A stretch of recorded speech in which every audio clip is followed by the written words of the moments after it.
jab, uppercut, leave you laid out on the floor. Try to duck and roll, hit and miss.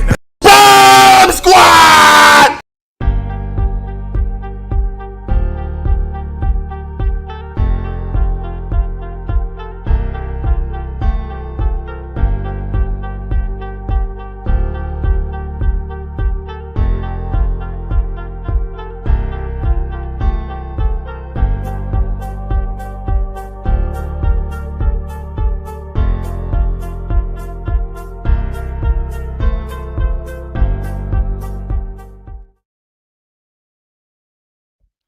Yo, big shout out to the others chatting the MFN game, H-Side official. No negotiation needed, period. Salute to everyone that's supporting the channel. I appreciate you. I'm just stopping by for a quick salute and great fight from one of my favorite fighters, Just Bam Rodriguez. Yes, Bam, definitely a pound for pound fighter. You know what I'm saying? Behind freaking Crawford, behind Jahad Tucker. You know what I'm saying? Behind Javante Davis. You know what I'm saying? Bam is right there. He fought a very, very active fight on the inside with a legend in the one Francisco Estrada, someone who's been on the pound for pound list before. And this is what we need. This is like medicine to the sport. Seeing these two fighters go in there and it's not sloppy, man. It's no. I mean, it's just everything that deals with good boxing. It was a pretty damn good fight. You know what I'm saying? Like one that you can definitely rewind and watch again. It had that much action in it. And man, Bam is not to be played with. That finishing, stab to the body that he did and dropped him and walked away with that smirk on his face, that was classic. I mean, he hit him at the perfect time and it had some mustard on it. You know what I'm saying? Real talk. Shout out to both of them. They rose beyond the occasion, what was required. And Bam definitely is a star. But he has a rematch with Estrada now. Hey, Estrada's tough, man. Estrada is who he is for a reason. Multi-time world champion, legend of the sport. He is who he is for a reason. You know what I'm saying? Give it up to Estrada. I was definitely entertained from this fight. It's good to kind of see this over boxing outside of all the drama. You know what I'm saying? It's good to see a fight like this and knowing that they're going to have a rematch. So, he ended up stopping Estrada in the 7th round, which I was like, I knew Bam was going to win, but I didn't think he was going to stop him in the 7th round. I wish I could have bet that round, but I didn't know what round he was going to stop him in. You know what I'm saying? But they asked him about a Nui at the end, and he said he has business to take care of. He's trying to go undisputed. So, no, he's not moving up there, even though the zone put it out, just to draw people in, just promo. You know what I'm saying? Promo spice. Put a little spice up in there. And for anyone looking at this thumbnail and want to know who that dude is, in the middle, it's just one of the pictures I pulled out of my archives. It's my son.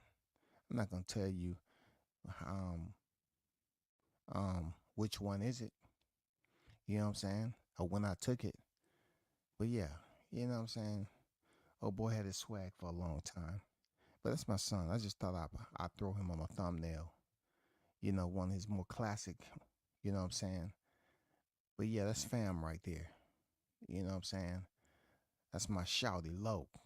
So I'm going to make him famous. I'm going to start posting him on on thumbnails. Let's get to the next one.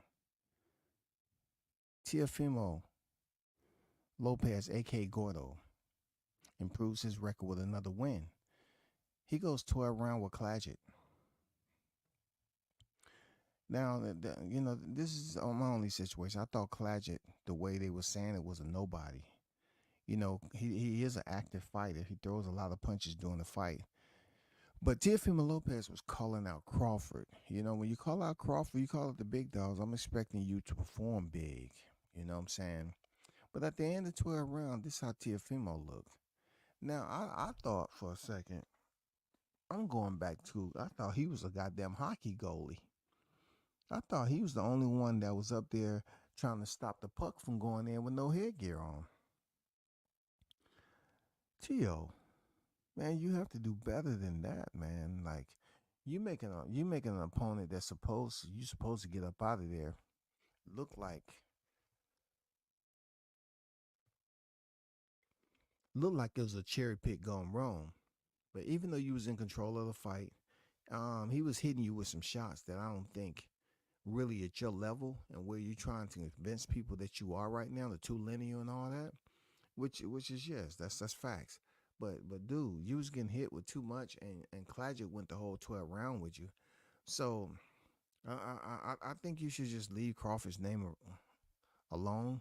Just leave it alone because there's a lot of areas that Crawford wouldn't allow you to get away with, and it may end up becoming detrimental to your health. You know, um, but you won the fight though. Congratulations, you won the fight. You won the decision. Salute to you. You got the job done. But both of your eyes were swole. I don't know why. That was a guy called Clatchet. You know what I'm saying? It seemed like you didn't clattergize. You should have clattergized. For real. You and your pops didn't clattergize before you stepped in the ring. If you did, it probably would have been a bit more smoother for you. But shout out to Teofimo Lopez. You know what I'm saying? He got the clattergize 12 round decision. You know? Now last I wanna mention this with King Ryan. Ryan Garcia just recently was on live with Zab Judah. And Zab Judah, of course, had to check him, talking about suck his dick and all that. And Zab don't play that shit. You know what I'm saying? Of all people, Zab is not gonna play that shit. But um trying to understand what kind of place Ryan is coming from, yeah, I'm pretty sure he got a workload of shit he has to deal with. But look, I'm not trying to lay down any type of empathy for someone who say I can get in character anytime I want, play dirty. I mean, play crazy, and then play like it's too much of a payload. I got all this money. Just at one point in time, he's tough, he's hard. He's telling people the S is the suck is D. You put it in their mouth and all that, and then he's talking about God and everything. But recently, Scooter name, came up, of course, over in Mill City, and Scooter was the guy who gave Ryan Garcia the supplements. Now, something I didn't know is that Scooter is well known, yes, and he's Zab Judah's freaking strength and conditioning. So therefore, the Judahs are extremely tight. They family with the Haneys. So when Ryan put this out there and say Scooter is the one that gave me the supplements that were tainted, was the guy who is the strength and conditioning coach for Zab, and he knew he was helping me lose weight the last day, and that's why they all of a sudden knew I was going to test positive. Now let's just say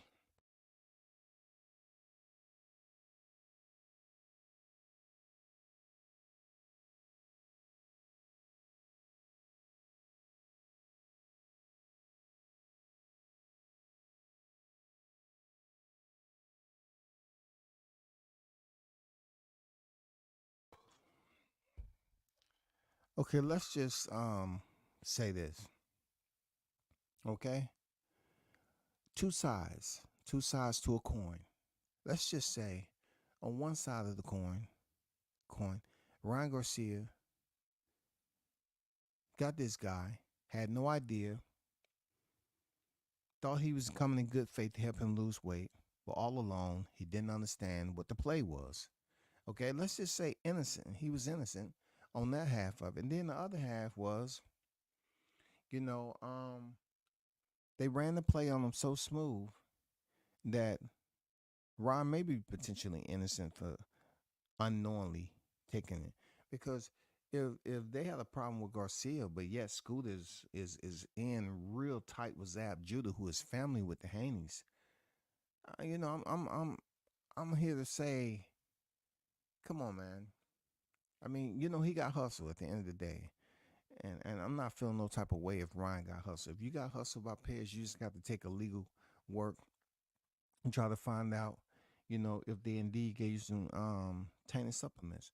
But now it's coming with a little bit more light to it because it makes sense of what he said about the guy being attached to Zab, and Zab is family with Haney's, that he'll come over there and test positive.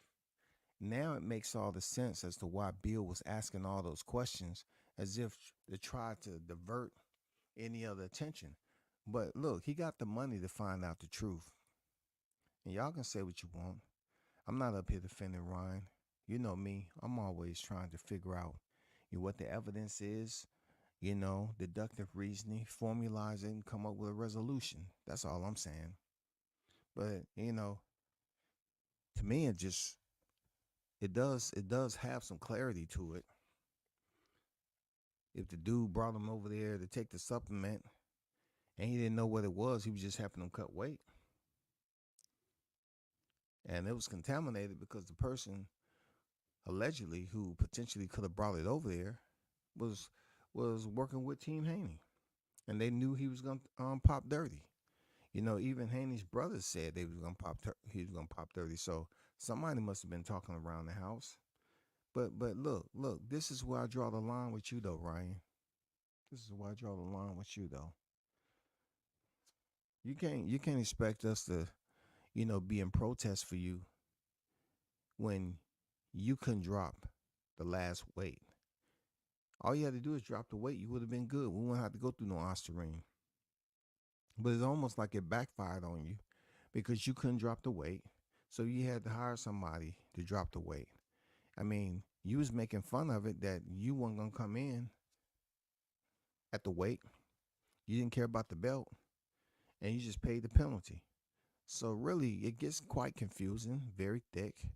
You know what I'm saying? They lay it on thick. And some of this stuff don't make no sense. You know what I'm saying? It really don't make any sense. Some of this really don't make sense at all. You had to lose weight, and they get a guy named Scooter. But you have very little information on the background of Scooter except he's well known. But obviously you didn't do enough research to know that he's attached with Zab Judah and Team Haney. So therefore, you find out after the fact, and you want to take some type of legal action, which he is. He is taking legal action. And he's going to have to spend his money getting a retainer fee and taking this to court, if indeed that's something he planned to do. But if you would have went by the rules and guidelines, Ryan, all you had to do is lose the weight, and you didn't have to call Scooter over there. You could have just lost weight, but you took a gamble, brother. You took a gamble. You wasn't even in Vegas. You know what I'm saying? You weren't even in Vegas. So you took a gamble, you lost, you got hustled, and you're going to have to find out what you're going to do. I can care less. You know what I'm saying? You play crazy with people. You say things, and then you bring God. You know, these are one of these moments where you got to pray to God and try to figure this out. If that's what the Haney's play was, so be it. I don't care about any of it. All I want you to do is, you know, understand that when you think you have to play and you all in charge and you in control of it, no, somebody will prove you wrong, that you never had control to play. You know what I'm saying? They just let you in to play. You never had control of the play on how it ends. And you didn't even see how it ends. It's ending with you being suspended for a year. Now, the part that stands out most to me, Ron, is this: how does the Haney's, how do they sit to benefit from this? Because all this will come out in court and people be losing a whole lot of money, but no one's going to benefit for this. You know what I'm saying? No one's going to benefit. And also, especially Devin Haney, you're not going to benefit from it because Ron said he's not going to fight you again. So therefore, you know, whatever you were trying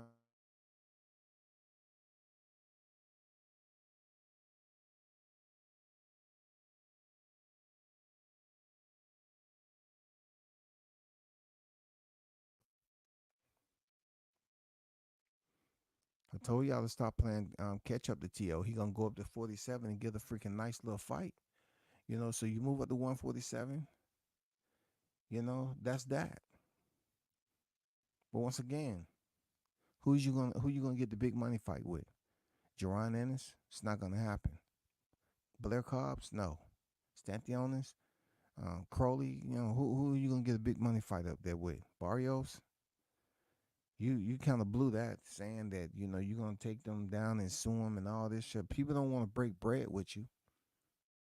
People don't want to break bread with you if you got some underhanded, sneaky shit going on. But Ryan, you ain't innocent. You play crazy all the time. You always wanna, you know, think people stupid. You know what I'm saying? Like I said, I'll never forget when you laugh and say, "Oh, they actually thought I was crazy." Now you got some real shit on your desk. Let's see you play crazy. That's all. Let's see you play crazy now. If you got hustle, let's see you be crazy. He up there threatening the attorneys. You know what I'm saying? Tomorrow I find out who you work for. Man, hey, I don't doubt Ryan know people in high places, but if you got hustled, that is something you have to worry about, not us. That's something you have to worry about. I can't do nothing about it. But that's what he put up there, people. Now he's feeling the heat.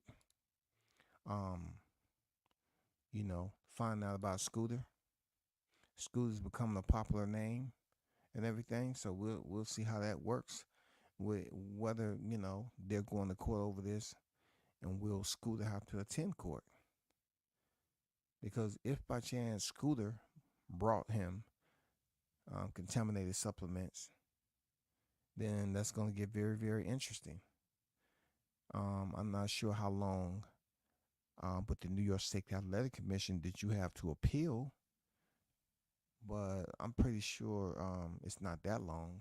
If it's 30 days, at least 15 to 30. And then you have to look at, the civilian courts on if they're going to take this to the civilian courts because he is suspended, you know. So, but I'm definitely not going to stay on here too long, y'all. Once again, shout out to the hottest chat in the MF and game. I want to go over a little bit of fights before I go. What's the fight I want to talk about? Nico Ali got the victory, but definitely need work on decision making. You know what I'm saying? Just being responsible, Nico. Well, you can box, big dog. I understand you're look, you're experiencing what your name brings with this world. Your grandfather was an iconic figure. So people gonna expect you in certain cases to go in there and show that genetics. And not every grandchild is blessed with the genetics. But what I can tell you is, man, just learn how to fight smarter. Um, I would say get stronger a little bit more. There was some areas in there where um it seemed like whenever you got into an exchange with this dude, your gas tank wasn't the way it's supposed to be. So you might want to get some strength and condition and get that up to par. Um, on the MMA side, man, shout out to Alexander Pereira, Alex Pereira, and still heavyweight champion. And how he did it, fighting Yuri Prohaska. Prohaska, this was his rematch. I'm glad they gave him a rematch. He ended up getting knocked out in the second round. He was knocked down in the first at the final tick of the first round, but when he came out for the second one, um, you know, Pereira, he is a former kickboxing champion, and he switched it up. He only threw low calf kicks in the first round. You know what I'm saying? And some punch combinations, some low calf kicks. But to start the second round, Prohaska, he can be predictable sometimes. Come out there posing a lot, and Pereira just kicked him in the head with a nice little high kick. It landed flush, and it dropped him, and the fight was over. The fight was over. Man, Alex Pereira is one of the most stone cold killers I've seen in combat sports in a minute. I'm talking about his whole walkout. You know, the way he just stands there stoic while his name is being read, and he can fight. I mean, crazy, man. I would like to see some fighters challenge him, but they gonna have to wait, I guess. I mean, I'll say heavyweight, light heavyweight. You know, um, yeah, he's doing his thing up there. He's definitely doing his thing up there, man. It was some really good fights on UFC 303. Really good fights. Brian TC the Ortega had to pull out the last minute against Diego Lopez. So Dan Ige was in the area. Imagine this. Dan Ige was training for a fight that's coming up in 2 weeks. 2 weeks, right? He was in the area. So Brian Ortega ended up being sick. He had to be pulled out the fight.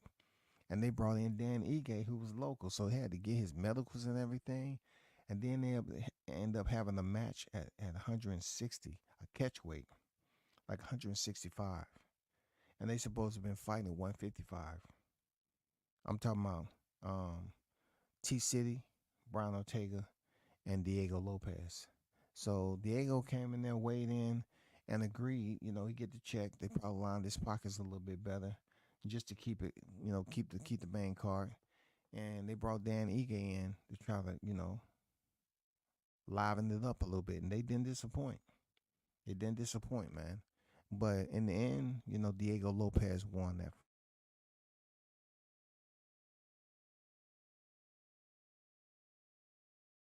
To Ian Gary. Ian Gary is an upcoming striker. Um, big mouth. But in pugilism, you can talk a lot if you know how to fight a lot. And long as he backs it up, cool. But it was a good back and forth. It was kind of boring to me. More strikes landed in the first frame, by Ian Gary, and then the second one, there was some takedowns by Venom Page, but he wasn't green lighting, on going on the inside and landing those strikes. He did periodically, but it wasn't as frequent because Ian Gary, he landed a good shot on that chin. It could have been lights out. So the second round was definitely Michael Venom Page, and then third round Ian Gary. You know what I'm saying? He ended up having back control, called him up against the cage, clenched, worked for a better position, slid underneath the underhook, and took his back partially, and tried to work for a submission. And this was a standing choke he was trying to work for, and wasn't able to do it. And the time is ticking. And for Michael Venom Page, it seems like he haven't really worked on too much of that type of defense. If you're in a standing position where somebody's trying to choke you out, how do you reverse that? How do you know what I'm saying, relieve the pressure? How do you break, what they have going on? How do you counter that? They that's what they do all in practice. Situations just for that matter, that's what they do. But yeah, Michael Venom Page lost that. Clearly, he lost. Um, as always, the UFC put on a damn good card. They had the Hall of Famers in the building and everything. You know, President Trump was over there. Because him Dana White rock with each other heavy. And then you got the election coming up. Anyway, don't get me to start. But yeah, shout out to everybody that's on deck. And if you're going to church this morning, pray for WCS. To get if they, ask the preacher they want to donate to the channel. You know what I'm saying? Show some appreciation. I appreciate it. Ask them if they want to donate to the channel. But until next time, man, y'all hold it down. Salute. Continue to support. Hit the like. And also, don't be afraid to comment on these videos. Peace.